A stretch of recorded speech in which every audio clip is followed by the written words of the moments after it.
स्वाद Yadav films Bhojpuri Sonhan channel.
छोड़ी के जामुई सहारा से कावरवा किनले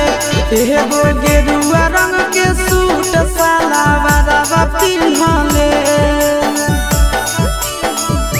छोड़ी के जामुई सहारा से कावरवा किनले एगो गेरुआ रंग के सूट सलवारवा पिन्हले।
बाबा को जलवा चढ़ैली मीठा फल मिलतौगे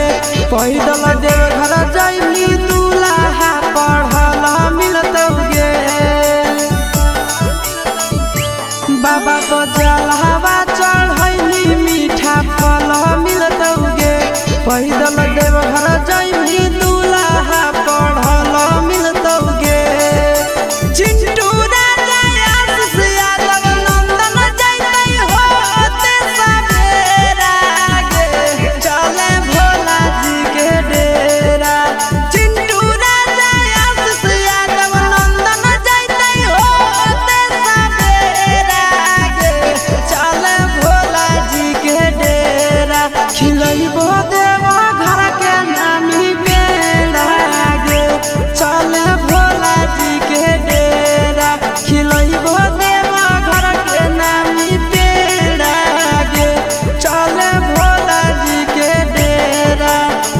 चलेंगे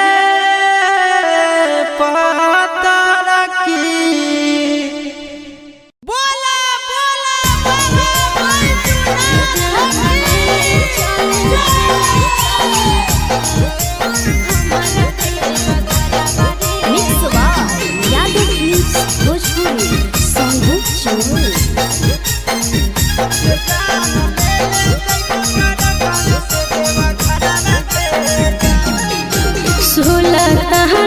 गंजा से देवघर के लागे के तना भरावा रे जान 16 दहाना गंजा से देवघर के लागे के तना भरावा रे जान ले ले चले हमारा देव घरवा रे जान ले ले चले हमारा देव घरवा रे जान तोहरो ला भरवा गाड़ी के ड्राइवरवा गे जान तोहरो ला भरवा गाड़ी के ड्राइवरवा गे जान ले ले जइबो टरकवे से देवा घरवा गे जान ले ले जइबो टरकवे से देवा घरवा गे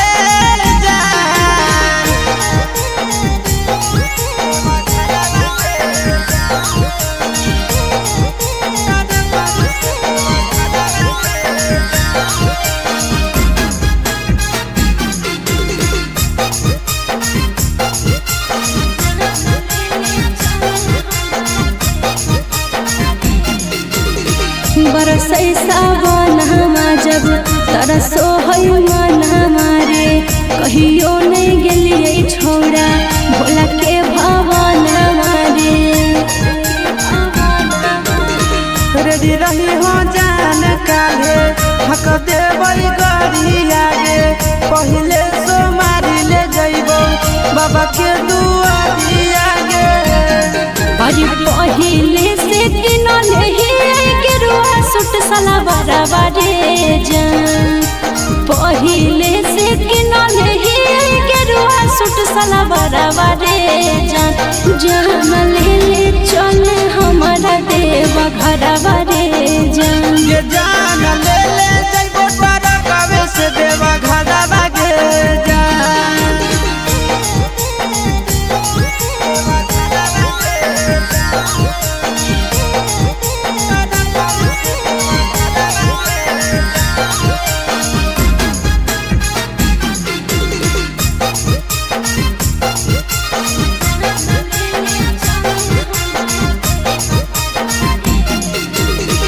दिलवा में ढेरा दिन से ये है सपना रे करबै दर्शन बाबा के पूरा तैयार मन रे अपन ला भरवा परतो रखे बिसवा सगे तोरा हम लेके जइबो बाबा के पास गे साथे जइते आस यादव चिंटू ड्राइवर रे जान साथे जइते आस यादव नंदन ड्राइवर रे जान ले ले चले हमारा देव घरवा रे जान ले ले जइबो टरकवे से देवा घरवा